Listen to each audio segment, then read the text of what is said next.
Hi, this is Alex with Maple Leaf Coffee Roasters in Roselle. I'm here today to talk about our club coffee for January 2025, a cool natural process coffee from Panama. Check it out.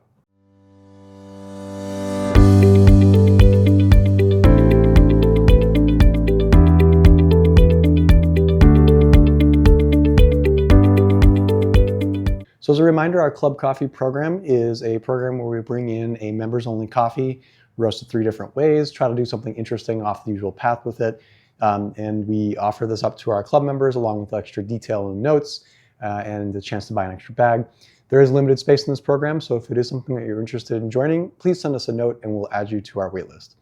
This month we have a coffee that we've actually seen before, which is a natural process coffee from Panama. So in the last purchase for some of the coffees for the club, I purchased a couple different coffees from Panama, some of them returning, some of them new. This is one that we have actually featured in the club before that has always been sort of a fun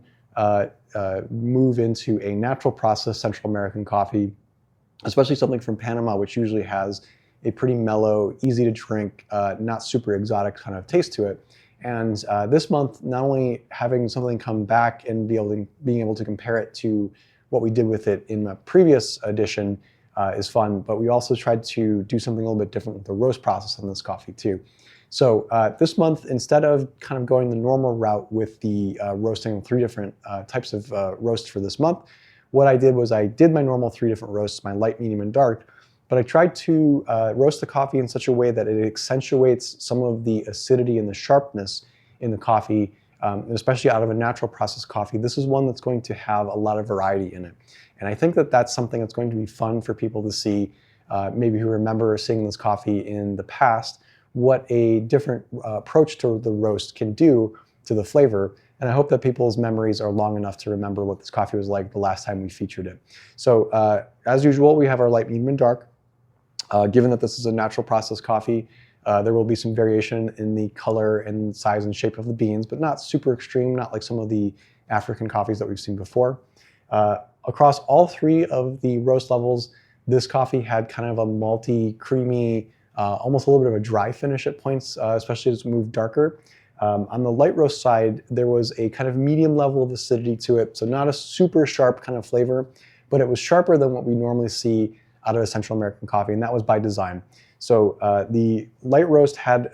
that conventional Panamanian brown sugar sweetness to it, the kind of richer, fuller flavor, but it had a lighter feel to it than the other Panamanian coffees that we've had before that have been the wash process, and had a kind of a lemon lime tint as well. So the fun part about combining something with that citrusy edge that also has an acidity to it is it does give you that feel that you're maybe like not quite eating a lemon, but you're putting something in your face that has a twist to it that kind of is a little bit surprising at points, and I think that's kind of fun. The only thing I'll warn people about on the light roast side of things is it does taste a little bit on the kind of veggie side. It's not quite like kind of super earthy or green, but there is a little bit of a raw sort of feel to this coffee that I think might not be for everyone that normally goes for maybe the medium roast. So if you're a light roast fan because you want something a little sharper, this is a good choice for you this month. As we move more into the medium roast coffee, this is where we turn into the kind of more milk chocolate, richer, fuller flavor. Still had a kind of lemony tint to it, but more muted and subdued than what you see in the light roast.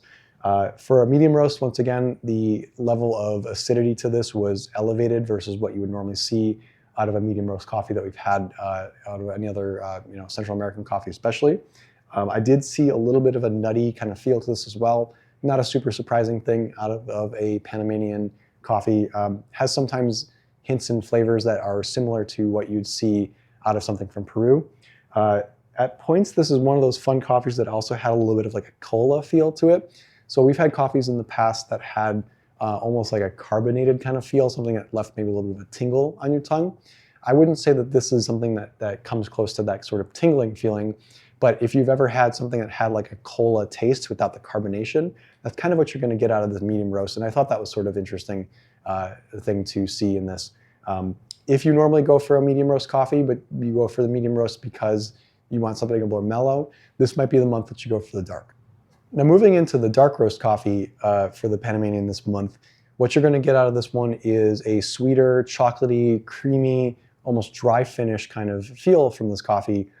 it will still have a curious level of bite to it that, while it's not comparable to the light and the medium in terms of level of acidity, you are going to see a little bit of a sharpness that also retains some of those fruity hints that turn a little bit more of like a melon tint as we got darker, as opposed to the lemon lime citrusy sort of feel. So I found this to be a pretty pleasant and interesting dark roast that while it drank fairly full, it didn't have a super rich, thick feel, but it was something that was a light feel with a kind of a tiny bit of bite to it that had a weight that I wasn't expecting out of something with that flavor. And this is something that you can sometimes see out of the natural process coffees when you do them dark, and especially if you roast them dark in a way that sort of tries to move the roast through the process in a quicker way. This is a gross oversimplification of the roast process to do this, but there are tricks you can pull to kind of speed up or move along the roast process a little bit faster in order to accentuate some of the acidity that the coffee has in it, while also getting it to a dark roast territory. So I think if you're a person that maybe normally skews away from the dark roast because you don't like something super heavy, but you also want to avoid some of the kind of sharper acidic natures of some of the coffees that we've had either on our shelves in the club, this is probably going to be a great month to check out the dark roast, just to kind of see what an interesting, quicker moving dark roast coffee can do when you move it through that roast process quicker and retain some of that kind of sharp edge without being too sharp that might turn off some of the normal folks. So I'm really interested to see what people think of the coffee this month. We'll be back with another we have one more Panamanian coffee in our club program coming up in a few months. But for the time being, this is a really fun natural process that I hope everyone enjoys. And we will catch you next time for another great club coffee video. Take care.